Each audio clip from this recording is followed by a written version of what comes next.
Mganga mkuu wa mkoa wa Lindi Bwana Heri Kagya ametoa rai kwa taasisi nyingine za serikali na binafsi kuunga mkono vita dhidi ya vifo vya watoto wanaozaliwa kabla wakati kwa kuchangia vifaa tiba mbalimbali vitakavyoweza kuokoa uhai wao. Mganga mkuu huyo ameyasema hayo Februari 7 mwaka 2026 wakati akitoa shukrani kwa mkurugenzi mkuu wa TAKUKURU na watumishi wote wa taasisi hiyo kwa kutoa michango yao binafsi kwa ajili ya kununua vifaa tiba kwa ajili ya watoto wanaozaliwa kabla ya wakati maarufu kama watoto njiti.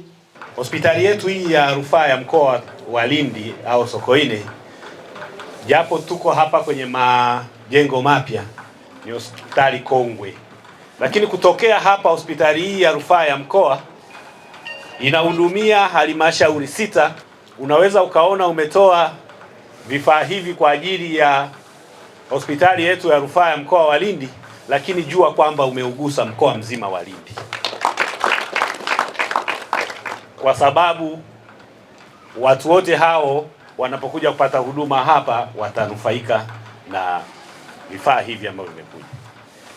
Lakini tunakushukuruni kwa kipekee kwa kuwaza katika eneo hili la watoto ambao wanazaliwa kabla ya umri, lakini na wengine wenye matatizo kama ya manjano. Umetupatia inaitwa Infant Radiant Warmer ya kisasa. Tuliwahi kuwa nazo, hii ya kisasa.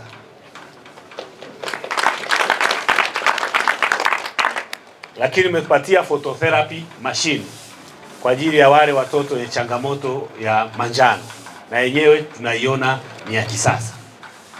Na ni wito wangu kwa taasisi nyingine za serikali.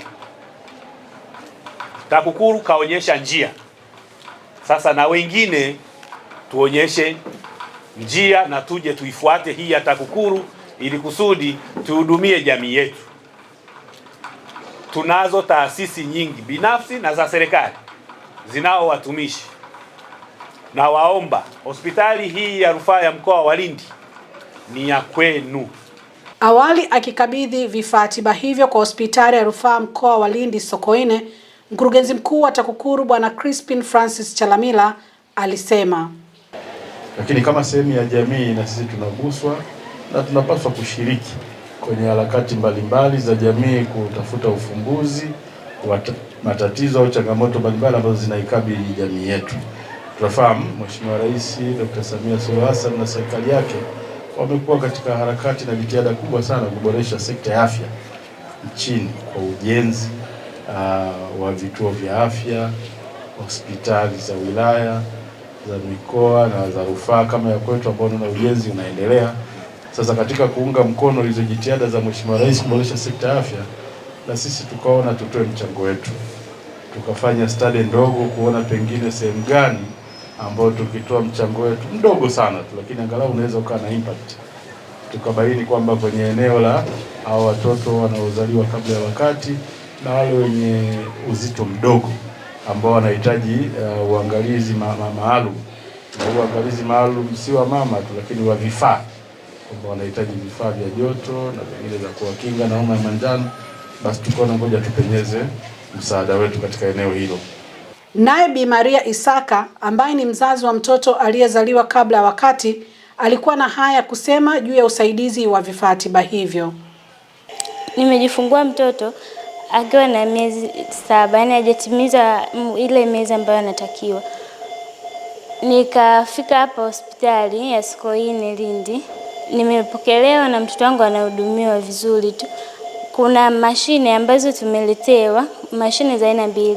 Kuna moja ya kuleta joto kwa mtoto na nyingine ya kuzuia ya kutibia manjano. Nashukuru mtoto wangu tangia nimefika naye hapa anapata matibabu mazuri na anaendelea vizuri mpaka leo. Aidha, Bi Clementina Mlope ambaye ni muuguzi kiongozi wa wodi ya watoto wachanga ameishukuru TAKUKURU kwa msaada walioelekeza kwa watoto hao. Tunashukuru sana, siku ya leo tumepokea msaada kutoka kwa wenzetu wa TAKUKURU. Wametuongezea vifaa Radiant Warmer na phototherapy. Vifaa hivi ni maalum kwa ajili ya kuwasaidia watoto ambao wamezaliwa kabla ya wakati, yaani watoto njiti, kuwapatia joto, lakini na wale watoto ambao wanakuja na changamoto ya manjano. Kwa hiyo tutaweka kwenye moja ya mashine hizo ili kusaidia kuondoa yale manjano yao. Kwa hiyo tunawashukuru sana wenzetu wa TAKUKURU, wameendelea kutusaidia kuongeza ufanisi wa huduma zetu. Mtazamaji wa TAKUKURU TV, tunakukumbusha kubofya neno subscribe, pia kubofya alama ya kengele na kuchagua neno all notification ili kupata taarifa za matukio mbalimbali hapa TAKUKURU TV. Usisahau kubofya neno like iwapo umependa taarifa zetu na neno share ili kuwatumia wengine. Asante, naendelea kufuatilia vipindi vyetu hapa TAKUKURU TV.